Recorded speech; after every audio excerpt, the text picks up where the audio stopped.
Halo, perkenalkan nama saya Marsha Fidela Kamil. Di sini saya akan menjelaskan tentang siklus beban dan siklus penyelesaian pemeriksaan. Siklus beban dan siklus penyelesaian pemeriksaan sangat penting untuk memastikan suatu sistem atau pekerjaan berjalan dengan baik.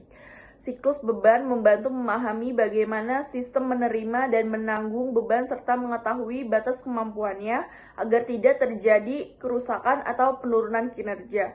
Sementara itu, siklus penyelesaian pemeriksaan berfungsi untuk mengevaluasi dan memastikan bahwa proses yang berjalan sudah sesuai dengan standar serta mendeteksi kesalahan sejak dini. Dengan memahami dan menerapkan kedua siklus ini, sistem dapat bekerja lebih efisien, aman, dan berkelanjutan.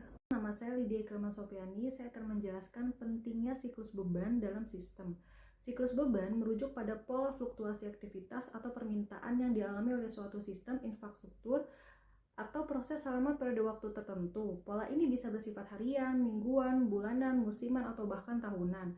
Tergantung pada sifat sistem yang diamati. Memahami siklus beban adalah fundamental karena ia menjadi penentu utama dalam perancangan, kapasitas, dan pengelolaan sumber daya suatu sistem.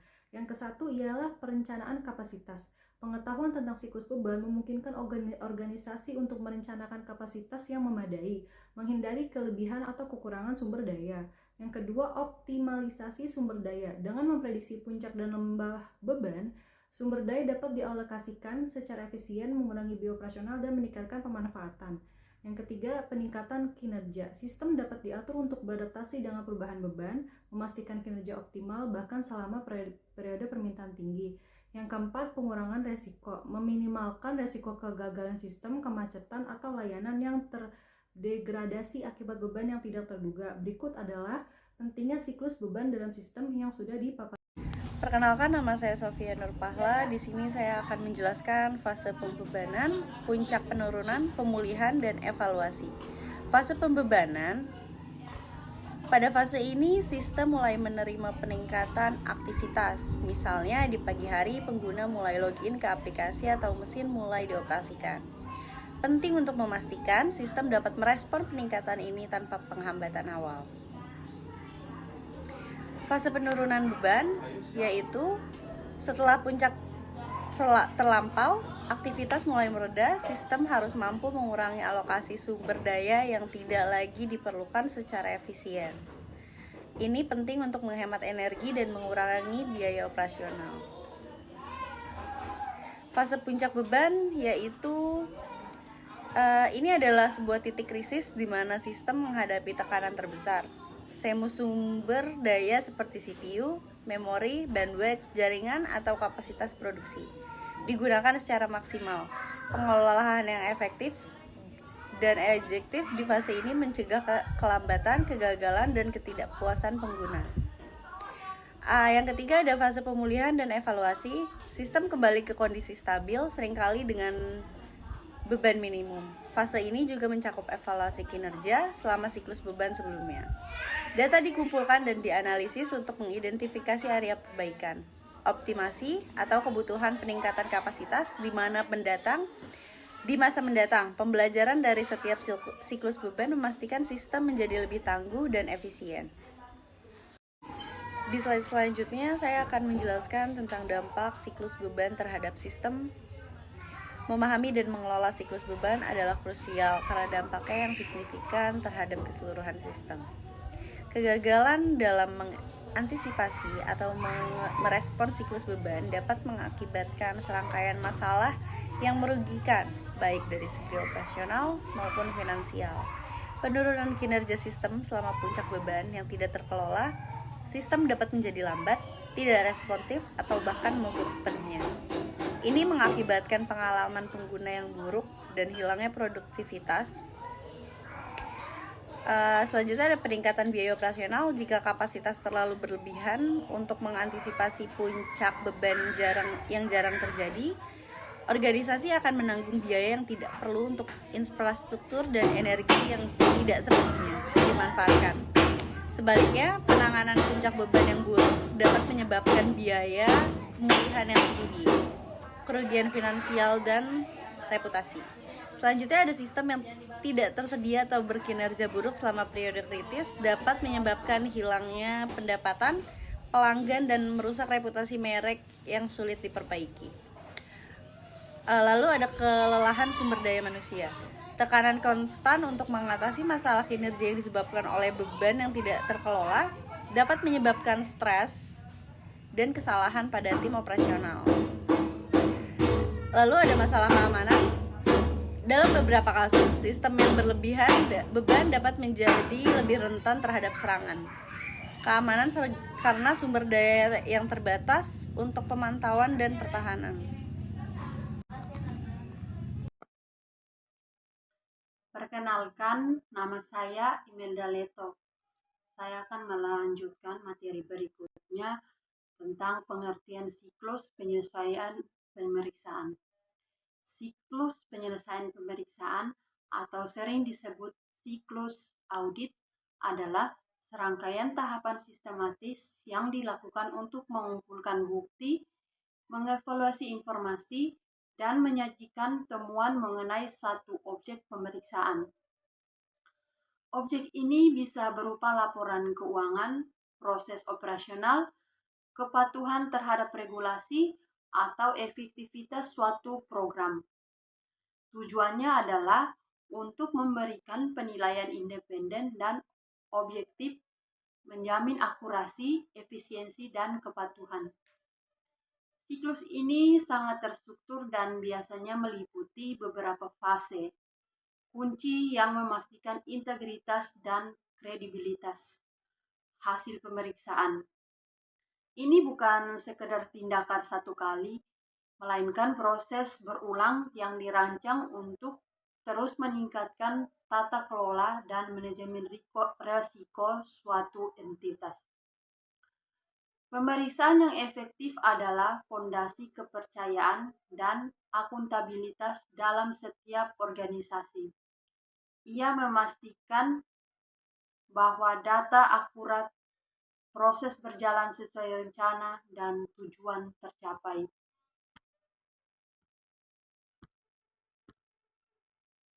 Kemudian selanjutnya, tujuan yang dilakukannya pemeriksaan. Mengapa dilakukan pemeriksaan? Pemeriksaan baik internal maupun eksternal dilakukan dengan berbagai tujuan penting yang melampaui sekadar menemukan kesalahan. Pemeriksaan adalah alat manajemen krusial untuk memastikan kesehatan dan keberlanjutan suatu organisasi. Yang pertama, menilai kepatuhan. Artinya bahwa memastikan bahwa organisasi mematuhi hukum, regulasi, standar industri, kebijakan internal, dan prosedur yang berlaku. Yang kedua, mendeteksi dan mencegah kecurangan, mengidentifikasi potensi anomali, penipuan, atau praktik tidak etis yang dapat merugikan organisasi. Yang ketiga, meningkatkan efisiensi dan efektivitas, yaitu memberikan rekomendasi untuk perbaikan proses operasional, mengurangi pemborosan, dan meningkatkan pencapaian tujuan. Yang keempat, menjamin akurasi laporan keuangan, yaitu memverifikasi bahwa laporan keuangan menyajikan posisi keuangan yang wajar dan sesuai dengan standar akuntansi. Kemudian yang terakhir, meningkatkan kepercayaan stakeholder, yaitu menyediakan jaminan independen kepada investor, kreditor, regulator, dan masyarakat umum tentang integritas organisasi.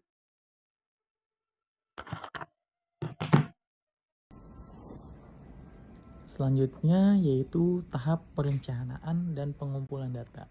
Siklus pemeriksaan dimulai jauh sebelum auditor mulai mengumpulkan data. Tahap perencanaan yang cermat adalah kunci keberhasilan.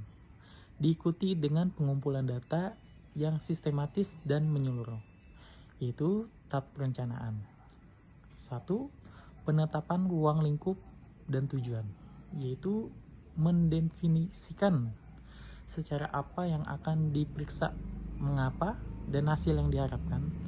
Yang kedua, penilaian risiko awal, yaitu mengidentifikasi area-area yang berpotensi memiliki risiko tinggi terhadap kesalahan material atau kecurangan. Yang ketiga, pengembangan strategi audit, yaitu menentukan pendekatan audit, metodologi, dan sumber daya yang dibutuhkan. Yang keempat, alokasi sumber daya, yaitu menugaskan tim audit, anggaran, dan jadwal waktu. Yang kelima, pemahaman entitas, yaitu mempelajari operasi bisnis, sistem, kontrol internal, dan lingkup industri klien. Yang kedua yaitu tahapan pengumpulan data, yaitu inspeksi, memeriksa catatan dokumen, misalnya faktur, kontrak, atau aset fisik. Yang kedua, observasi, yaitu mengamati proses atau prosedur yang dilakukan oleh personal klien. Yang ketiga, konfirmasi, yaitu memperoleh verifikasi langsung dari pihak ketiga. Yang keempat itu inquiry, mendapatkan informasi dari individu dalam dan luar entitas. Yang kelima yaitu penghitungan ulang, memverifikasi keakuratan matematis dan dokumen. Yang keenam yaitu prosedur analisis, mengevaluasi informasi keuangan melalui analisis hubungan yang masuk akal dan antara data. Terima kasih. Perkenalkan, nama saya Satria Hidayat. Di sini saya akan menjelaskan tahap analisis dan penyusunan laporan, tindak lanjut, dan hubungan siklus. Setelah data dikumpulkan, langkah selanjutnya adalah analisis mendalam dan menyajikan temuan, diikuti dengan tindakan korektif dan evaluasi berkelanjutan.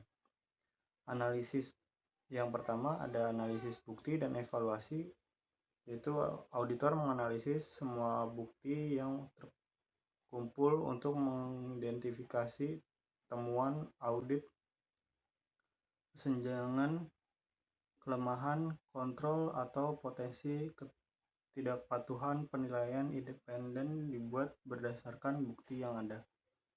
Kedua, menyusun laporan audit.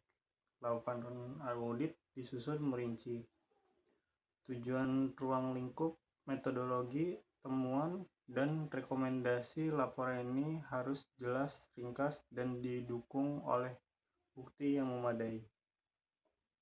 Ketiga, yaitu ada tindak lanjut hasil pemeriksaan. Manajemen diharapkan untuk merespon rekomendasi audit dan mengembangkan rencana tindak korektif.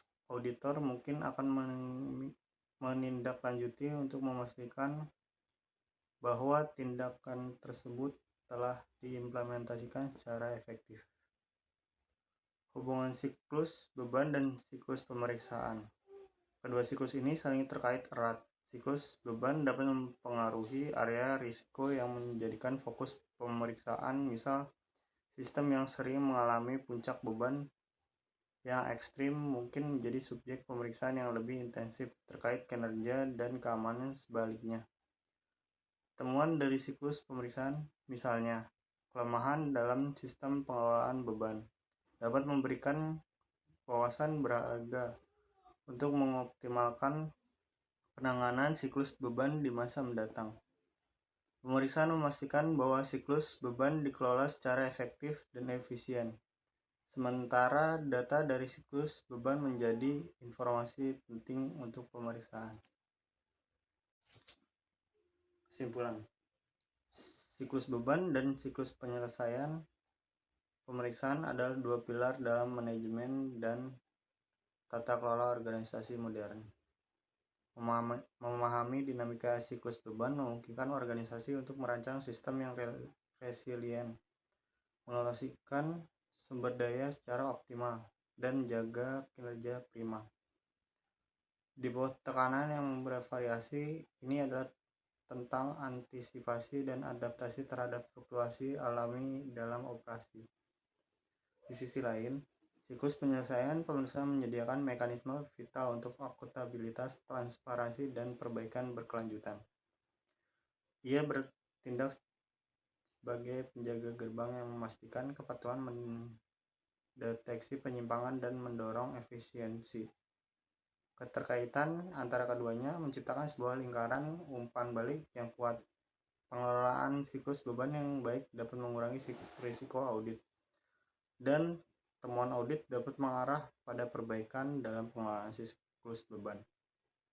Dengan mengintegrasikan pemahaman yang mendalam tentang kedua siklus ini, organisasi dapat membangun fondasi yang lebih kuat untuk pertumbuhan berkelanjutan, inovasi, dan kepercayaan stakeholder. Ini bukan hanya tentang mematuhi aturan, tetapi juga tentang menciptakan nilai dan membangun masa depan yang lebih kokoh.